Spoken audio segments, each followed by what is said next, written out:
What are the issues in the world right now, the big issues, that you spend the most time thinking about, the places where you'd really like to make a difference in the world? There's kind of three that really stick out to me. I think the topic of race is always a very precedent one. It's definitely shifted in a way that's being talked about. Now you have two different sides talking about it very differently. But I still feel like both sides are kind of like missing the point in a way. Right.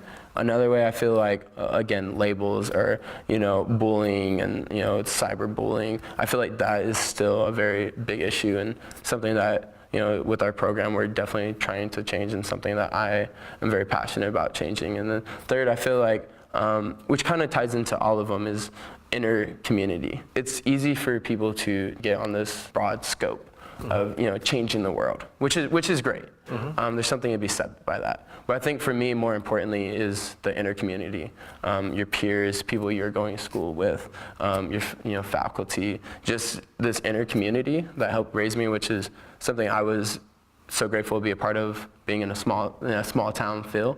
Like you said, you go to Walmart, you see 20 people, they ask you how you're doing. Like this sense of care that you felt like you mattered, is really important for me to help kind of spread. And when we're going through schools and these classes and we're teaching these topics, that's something we really focus on, is scope. It's like, maybe you can't change the world, right? We can't end racism tomorrow, right? But what if we started first with yourself, dealing with your demons inside you, and then maybe talking to a friend. It's easier to talk to a friend than it is a stranger. And then that friend talks to their friend that you're not friends with. And then you have this branching out effect that you just started with your inner community about caring about someone who's like getting picked on or sitting alone at lunch, right? Just started talking, start branching out.